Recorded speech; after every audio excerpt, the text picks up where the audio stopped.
Magandang araw mga boss. At nandito nga tayo ngayong gabi sa isang Jeep 199. At legit talaga na 199 pesos lang ang isang Jeep nila dito. At ang 199 pesos mo ay only na yan. Bibigyan pala natin ngayong araw na to na magandang review. Pero kung may magandang review, meron din namang pangit. Itong mga sasabihin kong reviews, ito lang yung mga na-experience ko dito. At disclaimer lang, huwag kayong magagalit kung ano yung sasabihin ko dito.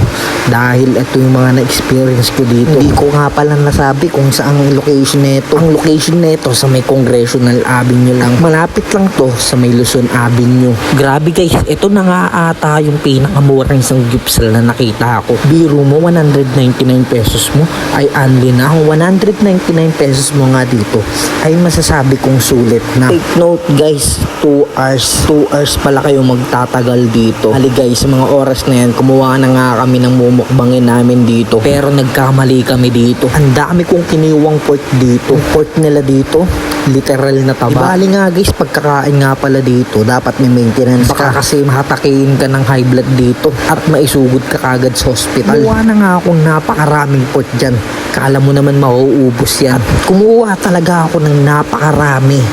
Talaga namang ay kala mo mauubusan. Ganyan talaga pag masiba. Kumuha pa nga tayo dito ng another plate para sa ibang mga side dish natin. Ang pinaganda dito guys, pag wala nang laman, nire-refilan agad nila. Meron nga ako ditong nakuha, ay kala ko pansit. Buti na lang, ay konti lang yung kinuha ko. Alam na this, pag hindi naubos, ay babayaran. Sa mga oras na nga na ito, ay konti lang yung kinuha ko. Yung aking asawa, kuha lang ng kuha. Kala mo mauubos namin. Pumunta na nga ako sa aming table para tingnan yung aming kalan kasi nga nasusunog na. Ko lang kasi nakabukas yun para uminit agad.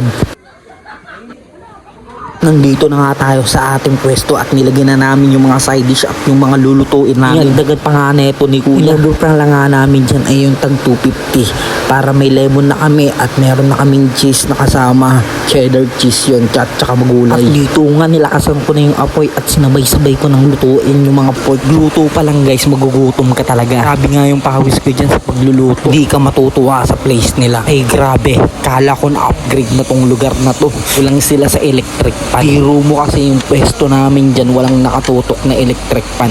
Kaya kami habang kumakain, init na init at pawis na pawis kami sa mga oras na yan. Hindi na nga namin na-enjoy yung pagkain namin dyan at hindi na kami uulit sa lugar na to. At makikita nyo naman yung mga luluto ko ay puro taba talaga. Pasensya na po kung ano yung mga nasabi ko dahil ayun talaga yung mga napansin ko. Ang dami nga naming kinuwang kanin at dami naming kinuha ding side dish. Hindi namin alam kung paano ito mauubos at paano namin matatapon. Ang ginawa nga namin dyan, sinalpak namin sa bunganga namin yan para maubos lang. Ang hirap kasi pag magtitira dyan, ikaw pa magbabayad. Pag may leftover ka, babayaran mo yan guys. Pagluto ko nga guys, hindi na ako nag-i-enjoy sa mga oras na yan. Kasi iniisip ko kung paano ito mauubos. Sa huli ko na napagtanto, sobrang dami pala na kinuha ko. Nasa huli talaga ang pagsisisi. Ang ginawa ko na nga lang yan, minukbang ko talaga.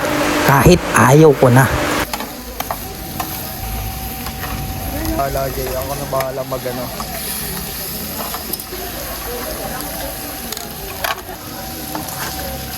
Andi taba.